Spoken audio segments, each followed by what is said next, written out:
जय हिंद दोस्तों। जैसे आप सब पहले ही स्तूप देख लिए कि स्तूप क्या होता है, उसका बौद्ध धर्म से क्या रिलेशन है, बाकी वाले स्तूप का कितने प्रकार के, तो ये सारे आप पहले कवर कर चुके हैं। तो आज उसी से रिलेटेड गुफा स्थापित कला है, जो कि चैत्य और विहार दो प्रमुख स्थान है। इसके हम प्रमुख चैत्य भी देख लेंगे कौन कौन से हैं, और चैत्य और विहार में डिफरेंस क्या होता है, दोनों का क्या क्या महत्व है, वो हम इस वीडियो में कवर कर लेंगे। तो देखते हैं गुफा स्थापत्य के अंतर्गत चैत्य एवं विहार। गुफा स्थापत्य परंपरा में चैत्य एवं विहार का विशेष महत्व रहा है। चैत्य जो है वो पूजा या धार्मिक उपासना से संबंधित स्थल होता है। यहाँ सामान्यतः स्तूप के साथ होता है, सामान्यतः स्तूप के साथ, यानी चैत्य उसे कहते हैं जहाँ पे पूजा या धार्मिक उपासना से संबंधित स्थल को चैत्य कहा जाता है। वहीं विहार जो है भिक्षुओं के निवास तथा धार्मिक गतिविधियों के लिए निर्मित स्थान होता है, यानी कि यहाँ पे भिक्षु जो है निवास करते हैं। ध्यान रखिएगा, विहार जो है चैत्य के नज़दीक होता है, क्योंकि जहाँ पे पूजा किया करता है लोग, वहीं पे निवास भी करता है, वहीं आसपास। तो विहार जो हमेशा चैत्य के नज़दीक ही रहता है। चैत्य अर्थ एवं प्रमुख विशेषता देख लें। चैत्य क्या है, तो बौद्ध धर्म से संबंधित पूजा स्थल है, जिसमें स्तूप के चारों ओर उपासना की व्यवस्था होती है।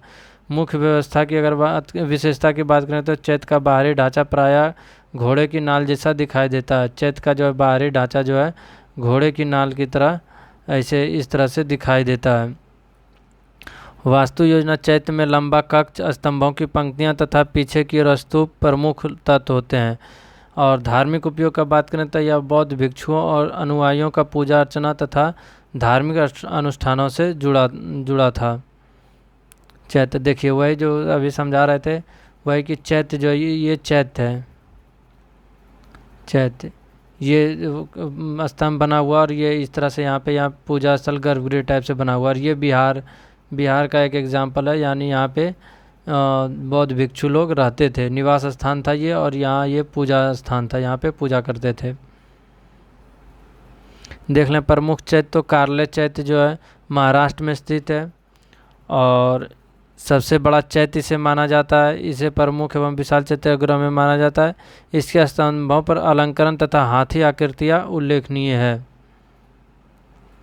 भज चैत्य या भाजा चैत्य जिसे कहा जाता है, महाराष्ट्र के पुणे जिले में स्थित है। यहाँ अनेक बौद्ध गुफाओं का समूह मिलता है। अन्य उदाहरण के तौर पर देखें तो बौद्ध स्तूप में गुफा चैत्य परंपरा का व्यापक विकास पश्चिम भारत में हुआ है।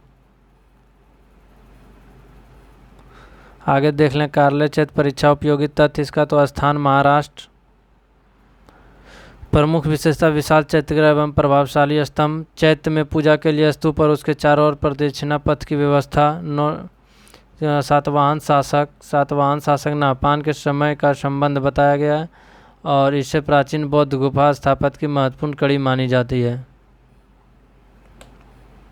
आगे भज चैत्य का प्रमुख तथ्य देख लें तो स्थान पुणे जिला महाराष्ट्र।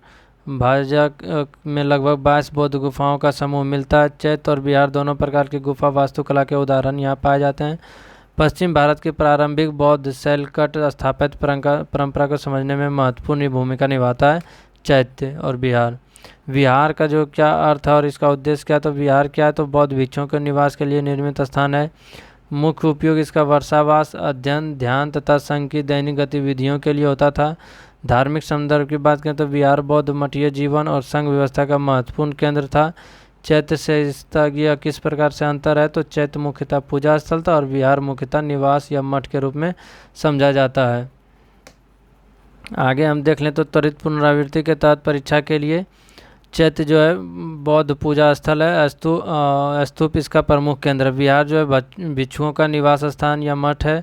चैत्य की योजना में अर्धवृत्ताकार पिछला भाग महत्वपूर्ण है, क्योंकि यहाँ पे पूजा स्थल होता है, ये इस तरह से बना हुआ रहता है।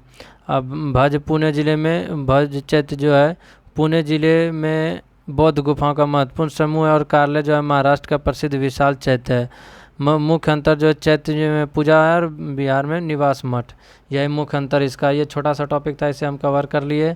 अब आगे भी इसी तरह का जो भी टॉपिक होगा वो धीरे धीरे हम कवर कर लेंगे। ये मुख्यतः आर्ट एंड कल्चर से रिलेटेड टॉपिक है, जो कि आपका स्तूप था उसी से रिलेटेड आपका ये चैत्य और विहार था, इसको भी साथ ही हम लोग कवर कर लिए। आगे भी इस तरह का जो भी टॉपिक होगा धीरे धीरे हम लोग सब आर्ट एंड कल्चर, हिस्ट्री सभी कवर कर लेंगे। मिलते हैं इसी तरह का अगली वीडियो में, तब तक के लिए जय हिंद।